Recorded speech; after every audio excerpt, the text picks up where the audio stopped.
صحتك بالدنيا. هذا البرنامج برعاية مركز الدكتور بندوار عدنان محمد، الأخصائي في جراحة الوجه والفم والفكين. المركز مختص بالتجميل وزراعة الأسنان. مركز الدكتور بندوار محمد يقدم كافة الخدمات السنية: تجميل الأسنان، معالجة الأسنان بأحدث الأجهزة والأنظمة، معالجة أسنان الأطفال ضمن المركز تحت التخدير العام، عمليات الزرع بأحدث الأجهزة والتقنية، جراحة الوجه والفم والفكين بالأنظمة الحديثة، تبييض الأسنان بالمواد المستوردة والتقنيات الحديثة، أيضا تجميل الأسنان بطرق حديثة وسهلة. ولا ننسى ابتسامة هوليود الشهيرة.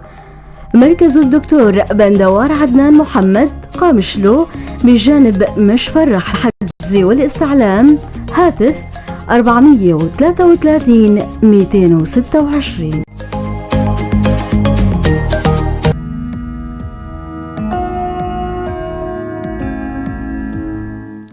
مساء الخير مستمعينا ومتابعينا، متابعي إذاعة بوير اف ام على الموج 103.5، أيضا مشاهدي إذاعتنا على الصفحة الزرقاء بوير عربي راديو بوير على صفحتي الإذاعة على الفيسبوك. أهلا وسهلا فيكم بحلقة جديدة من برنامج صحتك بالدنيا. راح كون أنا معكم عماد خلف من وراء الميكروفون في التقديم، وضيفي بالاستديو الدكتور كاميران حسين، اختصاصي بالجراحة العامة والتنظيرية.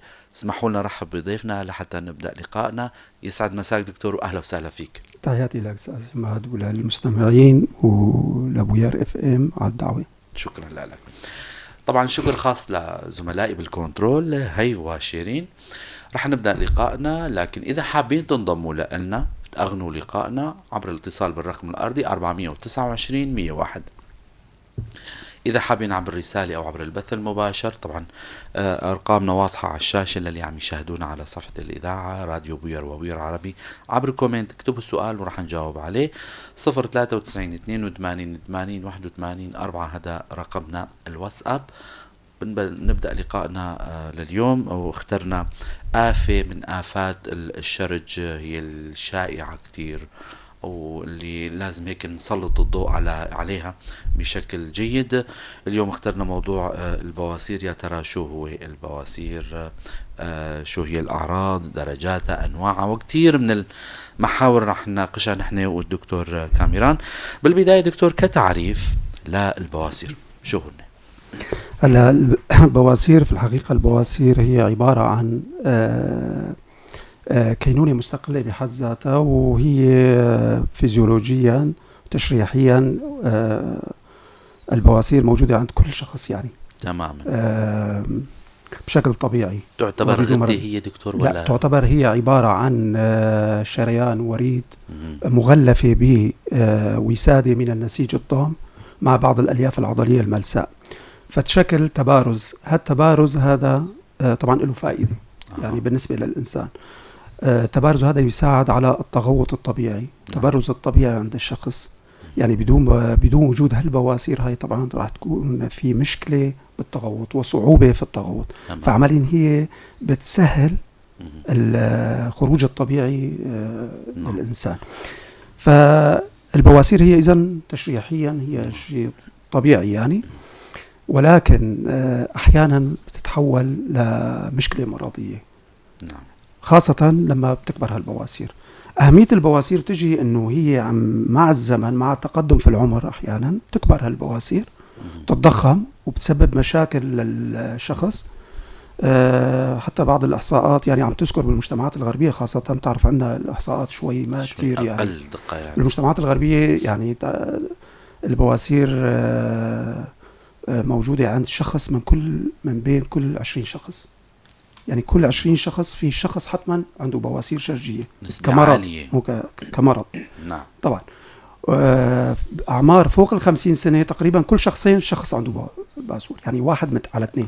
تكتر أكتر. أيوة. مع التقدم العمر بسبب الترهل اللي عم يصير، ضعف العضلات، ضعف الوسادة الشحمية بالحوض، ترهل بالنسيج الضام، ترهل بجذر الأوعية الدموية، فبتكبر البواسير وتترهل وتتحول لبواسير مرضية. تماما.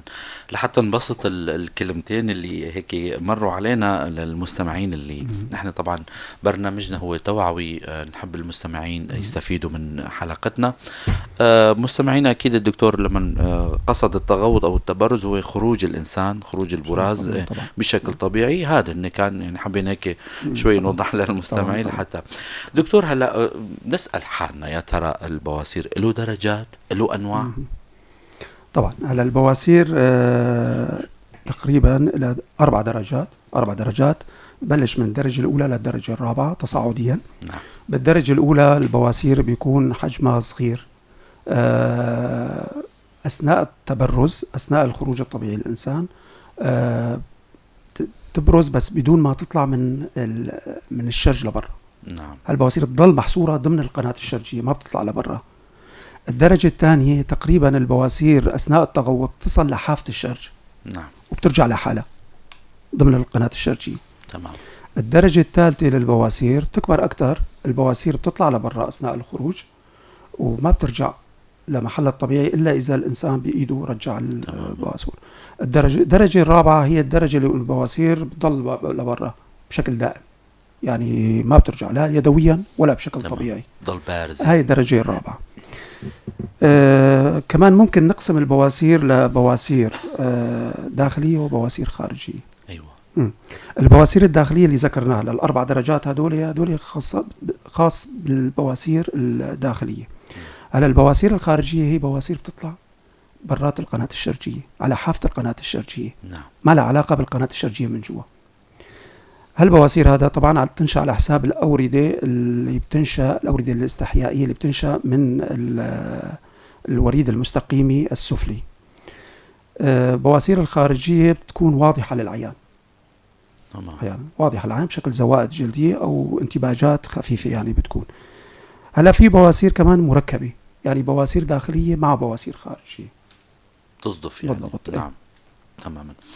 دكتور الأعراض هلا في ناس عم يسمعونا ما بيفرقوا أو ما بيحسوا إنه معهم شيء، لحتى هيك نوضح لهم إنه الأعراض اللي عم تظهر على مريض اللي معه بواسير كيف بتكون دكتور؟ هلا البواسير الخفيفة أهم عرض طبعا هو النسف الشرجي. تمام. هيماتوتشيزيا باللاتيني. النسف الشرجي يعني خروج الدم مع البراز. تمام. أو قبل البراز أو ما بعد التبرز. تمام. يعني إذن خروج الدم يا أثناء التغوط بكميات قليلة، كميات قليلة حمراء، طبعا لون الدم بيكون أحمر فاقع. لا فاتح. بيكون قبيل التغوط مباشرة يعني، أو بيكون أثناء التغوط أو بعد التغوط. ما في أعراض تانية غير الدم، خروج الدم من الشرج بالنسبة للدرجة الأولى. الدرجة الثانية نفس الشيء تقريبا، نفس الأعراض، ما بيكون في ألم. أيوة. ما في شيء، المريض ما بيحس شيء غير بس إنه عم يتبرز دم. هذا العرض الأساسي للدرجة الأولى والثانية. أحيانا بيترافق مع ألم إذا صار تخثر ضمن الأوردة أو ضمن الشريان. ضمن الباسور هذا تخثر الدم نتيجة الإمساك اللي بيعتبر طبعا من أسباب البواسير الإمساك. فأحيانا بيتخثر الدم ضمن الأوردة الأوعية الدموية فيسبب ألم شديد للمريض.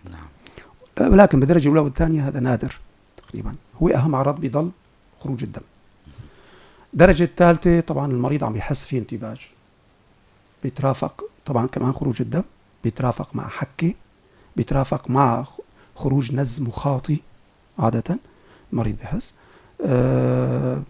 الدرجة الرابعة طبعا كمان نفس الأعراض الدرجة الثالثة مع وجود الوسادات الباسورية خارج الشرج يعني بشكل دائم. تمام. يعني مثل ما ذكرت. فأهم الأعراض هي إذن أهم الأعراض هي أولا خروج الدم، العرض الرئيسي للبواسير، مع حكة، مع خروج مفرزات مخاطية، وأحيانا يترافق مع ألم بالدرجة الأولى والثانية، وغالبا مع ألم في حال البواسير الغاصة.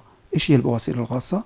الباسور خاصة عند النساء الحوامل أحيانا نتيجة خاصة بالشهر الأخير أو قبيل الولادة، البواسير نتيجة ارتفاع ضغط ضمن البطن بيطلعوا لبرا وبينحصروا ضمن القناة الشرجية ويتوزموا وبيكبروا ويتضخموا قبيل الولادة وبعد الولادة. هذا بيسبب ألم شديد وأحيانا تنخر وتقرح وتموت بالبواسير. أيوة. هي حالة إسعافية تعتبر يعني.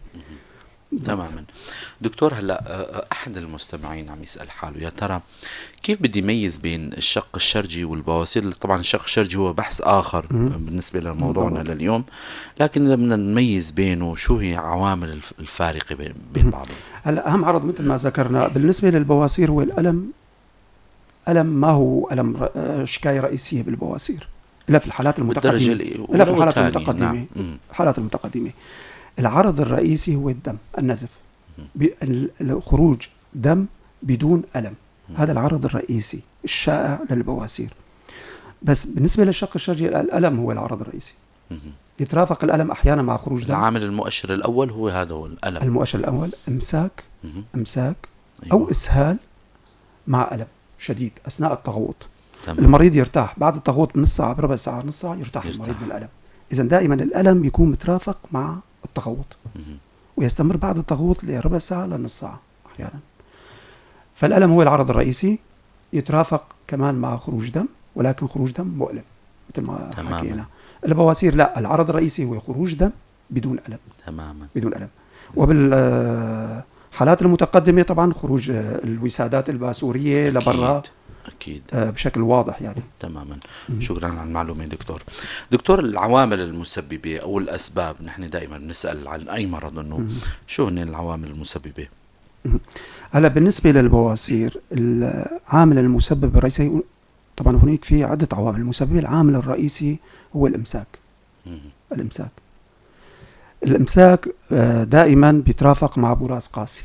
البراز القاسي عم يضغط على الوسادات الباسورية اللي هي موجودة بشكل طبيعي، مثل الكتل البرازية. الكتل البرازية القاسية بتضغط على الوسادات الباسورية، فبتضغط على الأوعية الدموية مع الزمن بشكل مزمن. طبعا الأوعية الدموية تكبر وبتترهل وبتتوسع فيتجمع الدم فيها بشكل أكثر. صح. فبسبب أن الحلمات الباسورية هاي الكبيرة، فالإمساك هو المسبب الرئيسي طبعا. الإمساك المزمن، وأحيانا الإسهال المزمن لفترات طويلة، والإمساك المزمن. المريض أحيانا يصير عنده إمساك فترة محددة، هذا ما يكون له علاقة بالبواسير نهائيا، بس الإمساك المزمن لأشهر ممكن يسبب بواسير. هذا واحد. الإسهال المزمن. 3 ارتفاع الضغط ضمن البطن. مثل حالات الحمل مثلا عند السيدات. الحمل كمان عامل مؤهب للبواسير. وجود ارتفاع توتر ضمن وريد الباب مثلا. وجود مشكلة حوضية، كتل حوضية أو كذا. بالإضافة من الأسباب أيضا قلة الرياضة، قلة الحركة، الجلوس لفترات طويلة. نعم. طبيعة العمل. نعم. كمان يسبب ركودة دموية ضمن الحليمات الباسورية. كمان مثل السائقين طبعا، أو عمال المكتبيين يعني الموظفين أو كذا. فهي يعني أهم العوامل المسببة مثل ما ذكرنا الشغلات هي: الإمساك، الإسهال، الجلوس الطويل، قلة الحركة، قلة السوائل، قلة الألياف بالأطعمة، خاصة بالمجتمعات الغربية بتعرف أكلهم يميل للدسم أكثر ما للخضروات فقلة الألياف بالأكل كمان عامل مسبب لهالشيء، وقلة السوائل طبعا كمان له دور. تماما. دكتور، العامل الوراثي بيلعب دوره؟ طبعا العامل الوراثي بنسبة قليلة طبعا، بس في حالات طبعا تكون سبب وراثي. وراثي أو عائلي أيضا. وراثي أو عائلي طبعا في فرق. النمط المعيشي دكتور، هلا يعني وضحت شوي، لكن مثلا اللي معتمدين على أكل الأكلات المعلبة مثلا المرتديلا والنواشف الطون هدول كمان يعني هن نتهم هل أطعمة كمان؟ الأطعمة طبعا بشكل غير مباشر، إنه ذكرنا إنه الأطعمة قليلة الألياف نعم كمان عم تسبب إمساك. الإمساك بسبب البواسير. تماما. ندخل بنفس الحلقة. تماما. الحلقة هي فدائما نحن ننصح دائما إنه بكثرة تناول الأطعمة الغنية بالألياف لتحسين التغوط، عادة التغوط، لمنع تشكل البواسير أو الشقوق الشرجية أو يعني هالشغلات هاي. رح أذكر مستمعينا للي عم يسمعونا، أنتوا هلا عم تسمعوا برنامج صحتك بالدنيا. ضيفنا بالاستديو الدكتور كاميران حسين، اختصاصي بالجراحة العامة والتنظيرية. عم نحكي عن موضوع البواسير، تشكلها، شو هو البواسير، العوامل المسببة، أنواعها، وكتير من المحاور ناقشناها. هلا عم شوي عم نروح للمحاور الثانية واللي هي المهمة دكتور، الإجراءات التشخيصية كطبيب. شو بتتخذوا لحتى تحددوا نوع، درجة، سبب، وكيف العلاج؟ طبعا هلا البواسير مثل اي مرض ثاني نحن بنعتمد على القصه السريريه بالدرجه الاولى، يعني دائما القصه السريريه بتشكل 50% من التشخيص. يعني المريض عم يجي لعندك بيحكي لك العرض بشكل مفصل. نعم. بس عادة دائما ما يراجعنا المريض بحالات المتقدمة بالدرجة الثالثة أو الرابعة، قليل عم يراجعونا بحالة بالبواسير الدرجة الأولى والثانية، إلا في حال تكرار نزف لفترات طويلة. فأهم أعراض طبعا كوسيلة تشخيصية القصة السريرية، وجود نزف من عدمه، في شكايات أنه خروج حليمات باسورية لخارج القناة الشرجية ولا لا، في قصة حكة مزمنة مثلا عند المريض، خروج مفرزات مخاطية عند المريض. نعم. بدنا ننفي وجود آفات تانية مثل الشق الشرجي أو نواسير حول الشرج. فإذا القصة السريرية بالدرجة الأولى. ثانيا الفحص السريري. الفحص السريري طبعا يتضمن فحص القناة الشرجية بشكل دقيق لننفي آفات تكون أحيانا آفات خطيرة يعني. نعم. لتأكيد التشخيص. فالتشخيص يكون عادة بالمس الشرجي أو بتنظير القناة الشرجية بمنظار صغير طوله تقريبا 3 إلى 5 سنتي. ممكن نشوف من خلال القناة الشرجية بشكل واضح بداية المستقيم، وبيبين يعني للطبيب يعني بشكل دقيق يعني. تماما. إذن هذول الإجراءات التشخيصية. الإجراءات التشخيصية هي القصة السريرية مع الفحص السريري. أثناء الفحص طبعا نحن بدنا ننتبه هون لشغلة مهمة، يعني وأحيانا البواسير لازم دائما ما نتساهل مع موضوع البواسير، لأنه يعني أحيانا بيكون في تخفي وراها مشكلة تكون خطيرة يعني. أكيد. نعم. فلازم الطبيب يكون حذر من هالناحية، خاصة في حال ظهور البواسير عند مريض فوق 40 سنة. هلا عند الشاب ممكن يعني عادة بيكون البواسير مرض مستقل بحد ذاته كبواسير شرجية يعني. في حال عند الشباب أو عند الكبار بالعمر، إذا ترافقت البواسير مع أعراض تانية مثل ألم أسفل البطن أو مع تغير بعادات التغوط، يعني مثلا الشخص كان يوميا عم يتغوط مثلا، يتبرز بشكل يومي، فجأة تغيرت العادات، صار مثلا كل 3-4 أيام عم يطلع مرة، أو كان باليوم مثلا صار يطلع 2-3 مرات، أو مثلا كان عم يشكي من إمساك صار يشكي من إسهال، عكس. نعم. أو بالعكس. أي تغيير بعادات التغوط عند شخص مع وجود بواسير بدنا ندور على ننفي مشاكل تانية غير البواسير. العمر كمان مهم، شخص فوق 40 سنة ما بدنا نكتفي بوجود البواسير، لازم هالمريض ننفي مشكلة تانية عن طريق تنظير كولون، وهو الأفضل يعني كأفضل وسيلة تشخيصية، تنظير الكولون لنفي وجود أورام، آفات كتل يعني ضمن المستقيم أو ضمن الكولون مثلا بسبب لها المشكلة.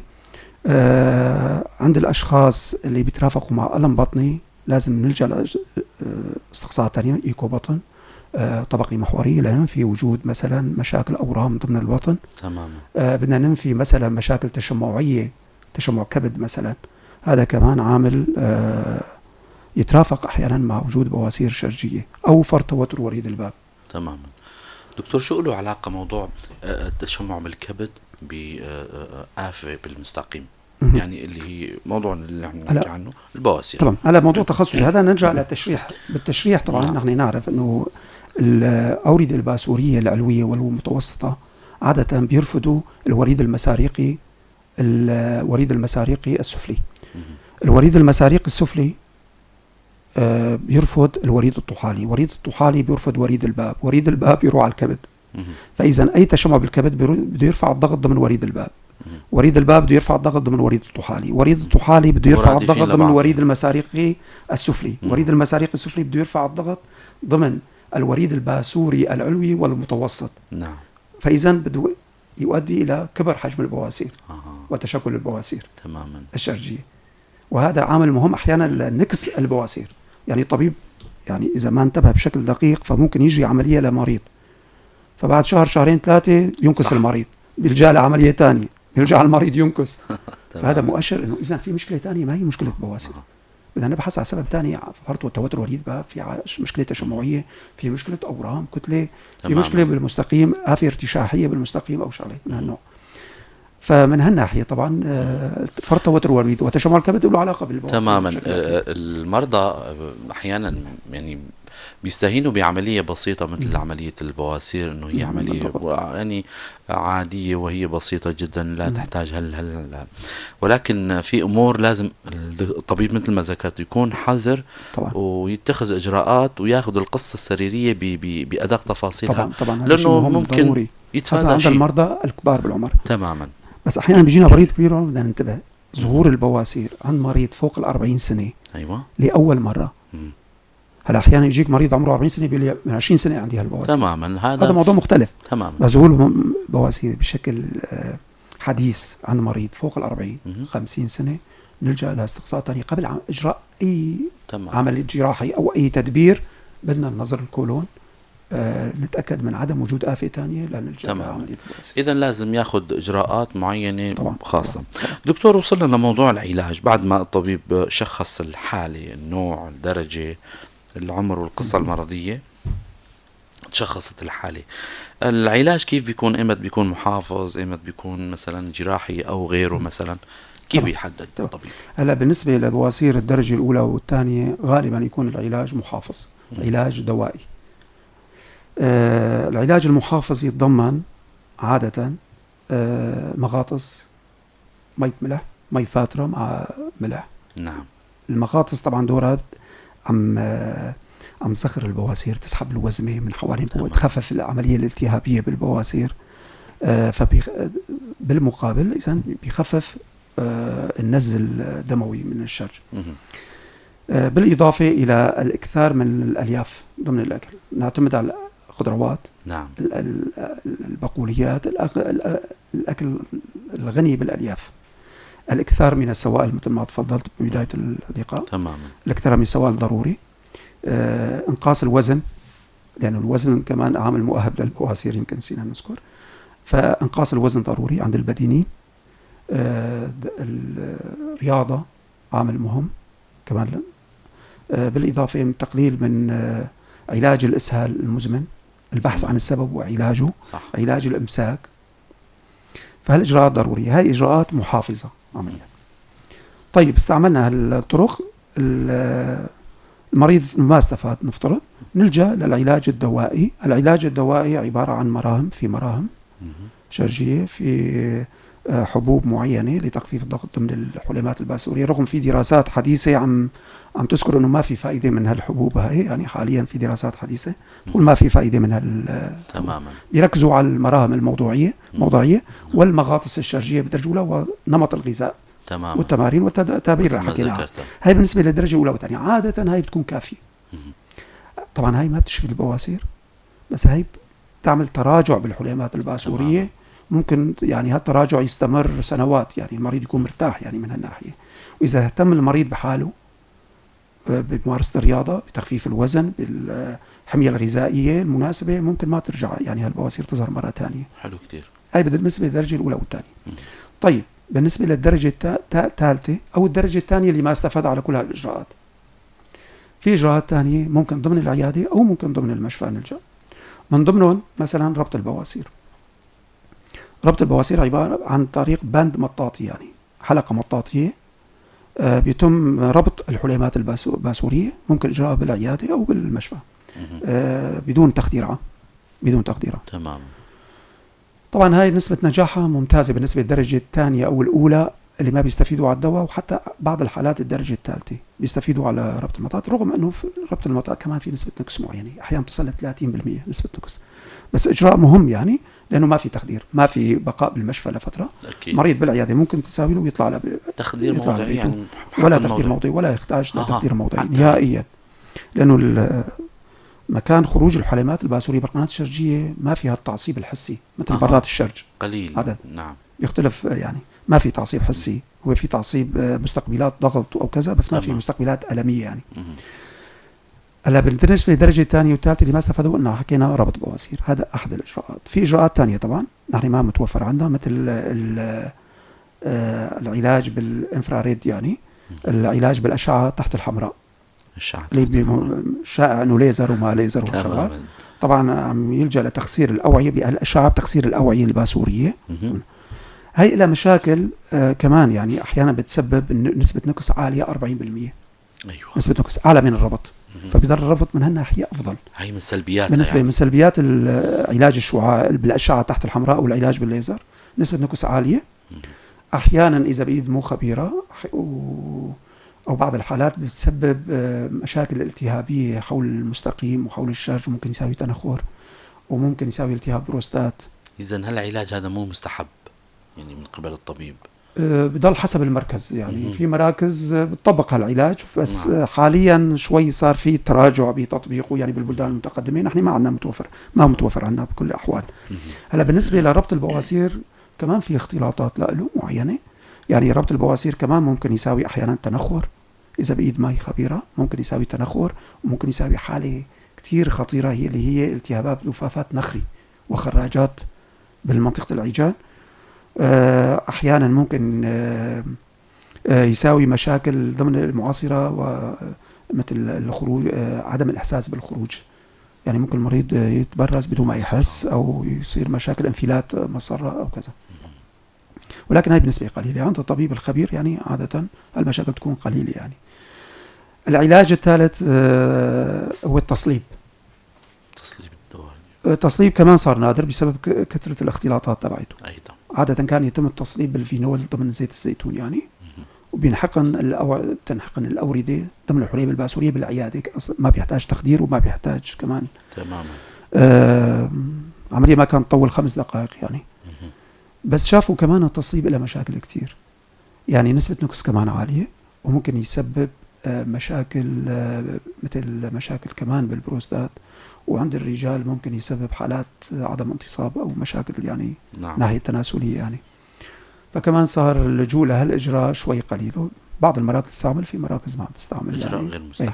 حاليا في إجراء حديث بالنسبة لنا، بس حديث صار له أكثر من 10 سنين. هي عن طريق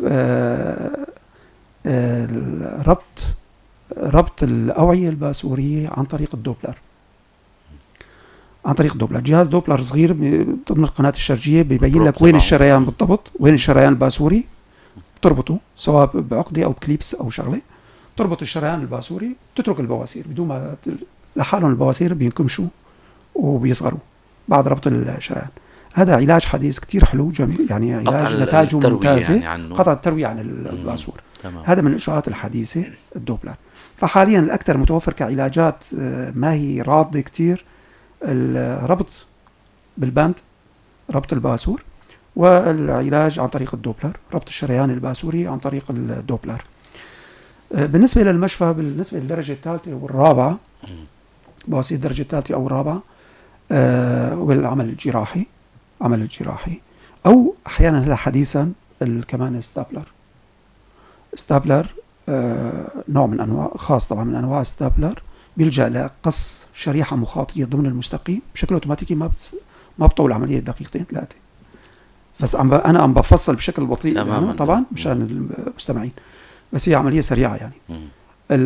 يقص لك شريحة منشأ البواسير ضمن تقريبا على بعد 3 سنتي من القناة الشرجية، بيقص لك شريحة من المستقيم، شريحة مع خياطة مباشرة طبعا تماما بخرزات صغيرة ناعمة. حلو. وبيوصل طرفي هالشريحة بعد ما يقص الشريحة، طبقتين المخاطية بيوصلون على بعض وبيترك البواسير. هون ايش عم يصير؟ اولا تنقطع التروية عن الباسور، هذا 1. 2 انت عم تسحب هالبواسير اللي نزلوا لبرا، صار برولابس هبوط لهم، عم ترجعهم لجوا القناة الشرجية، فتخف الوزمة، صح، يخف الحجم وبيصغروا البواسير. وهي عملية كلها ما تكلف يعني دقيقتين 3 يعني، عملية سريعة بس ما متوفر عنا للأسف. هي كمان عملية كتير حلوة يعني للبواسير.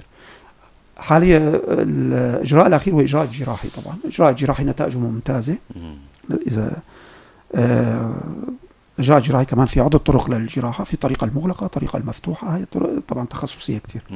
بالنسبة للإجراء الجراحي عم نشيل البواسير الداخلية والخارجية إذا موجودة مع بعض، وبنترك الجرح يندمل طبعا بالطريقة المفتوحة، بالطريقة المغلقة بنسكر يعني. في خياطة يعني. كل طريقة لها مساوئ ولا إيجابيات. أكيد. كل طريقة. نعم. الجراح لازم يكون حذر يعني لما يستأصل البواسير بده يترك جسور مخاطية معينة ضمن على الجروح مشان ما يسبب تضيق. صح. المستقيم. يعني المشكلة الاختلاط الأساسي بالنسبة لعملية البواسير الجراحية هي تضيق الشرج. صح. في مرضى كتير عم يراجعونا بعد عمل جراحي بمشكلة تضيق الشرج، فالجراح لازم يكون حذر من هالناحية، يترك جسور مخاطية بين الشقوق الشرجية ليترك مجال للمخاطية الشرجية ترمم حالها ترجع للوضع الطبيعي بدون ما يصير تندب وتضيق بالقناة الشرجية. فالجراحة هي طبعا علاج ممتاز الأمثل يعني، نتائجه رائعة جدا. أو طبعا إذا متوفر عن طريق الستابلر كمان علاج ممتاز يعني. تماما. دكتور، نحن دائما بنختم لقائنا بنصائح وقائية. الطرق الوقاية من البواسير ومجموعة هيك معلومات ونصائح من عندكم. هلا بالنسبة عود على بدء نرجع كمان نوعا ما لهذا. البواسير أهم طرق للوقاية هي أولا الوقاية من مسببات العوامل المؤهبة للبواسير. تماما. لو حكينا في عوامل وراثية ولو بنسبة قليلة ما نحسن نتدخل فيها، ما بيكون خاصة جينيتيك يعني. بس بالنسبة للعوامل الثانية، أول شيء لازم نعالج الإمساك عن طريق الحمية الغذائية المناسبة الغنية بالألياف، كثرة السوائل، إنقاص الوزن، ممارسة الرياضة بشكل دوري. هذا الشيء الأساسي يعني اللي بننصح فيه. التخفيف من الأطعمة الحادة كتير واللي كمان ممكن تسبب هالشغلة. تهيج أيوة بالضبط. ومراجعة الطبيب يعني عند ظهور أي عرض لنفي آفات قد تكون خطيرة. فدائما عند ظهور أي عرض من أعراض البواسير عدم اللجوء إلى المراكز الغير مناسبة مثل الصيدليات أو لأخذ الدواء. يعني لازم ضروري مراجعة الطبيب يعني المختص طبعا بهالحالة لا نفيش. دكتور، ذكرت موضوع الصيدليات، لكن هو مو تعدي على الأطباء زملائكم طبعا، ولكن باعتبار كثير من عامة الناس أو ربما نتيجة الفقر أو الحالة المادية بيلجأوا لطبيب صيدلي. طبعا الحالة بيشرحوا الحالة للطبيب الصيدلاني. الطبيب ما شاف الحالة بالعيان، ما فحص المريض، ما بيفرق بين الشق الشرجي والبواسير. ممكن يكون شق شرجي وما بواسير. ممكن يعني لو هيك توصينا المستمعين أو عبر منبر وير لحتى المستمعين ما يلجأوا لهالغلط هذا، يعني شو تعليقك على الموضوع هذا؟ طبعا أنا ما بدي أخوف المستمعين يعني، بس المشكلة نحن شفنا فعلا حالات يعني مزعجة يعني. كان عندي مرضى يعني بأعمار صغيرة للأسف، بأعمار الثلاثينات يعني. نعم. كان عم يراجعوا يعني صيدليات لأخذ الدواء يعني على أساس شكاية بواسير. نعم. وبالأخير اكتشفنا أنه معهم سرطان مستقيم للأسف يعني شديد. وشفنا حالات متعددة. طبعا هذا ما هو يعني أنه الصيادلة طبعا زملائنا يعني بس أنصح يعني دائما أي شكاية أنه ينصحوا المرضى بزيارة الطبيب الأخصائي المختص. نعم. المختص طبعا حتما يعني. عدم إعطاء أدوية للمرضى بدون وصف الطبيب يعني هذا شيء مهم، لأنه فعلا عم نشوف حالات يعني فعلا مزعجة. يعني أحيانا بيكون المريض عنده شق شرجي وعم ياخذ أشهر دواء بواسير وما عم يتحسن يعني. صح. يعني بيكون عنده شق شرجي أو بيكون عنده آفة ثانية أو بيكون عنده ناسور حول الشرج. صح. يعني أو يكون عنده مثلا سرطان شائك الخلايا أو سرطان قاعدي الخلايا بالشرج. نعم. أو مرض ثاني يعني. صح. ما بيكون فيه يعني ما هي كل شكاية نزف أو حكي بالشرج إنه بواسير شرجي. صح. يعني في يعني الأعراض يعني المشكلة الأمراض الشرج كلها أحيانا تشترك بأعراض متشابهة. صح. فضروري التشخيص الدقيق أكيد. وإعطاء الدواء المناسب ونفي الآفات اللي ممكن تكون خطيرة يعني. تماما. لحتى يحموا حالهم الأطباء الصيادلة وأيضا يخدموا المريض. طبعا. ألف شكر لكم دكتور كاميران حسين، اختصاصي في الجراحة العامة والتنظيرية، على الاستضافة الحلوة والمعلومات القيمة. والشكر لكم أستاذ عماد إذاعة بوير FM. شكرا لك دكتور، شكرا لزملائي بالكنترول والبث المباشر شيرين وهيف. كنت أنا معكم عماد خلف من وراء الميكروفون، على أمل نلقاكم الأسبوع القادم ضيف جديد وحلقة جديدة. تضلوا بخير وسلامة.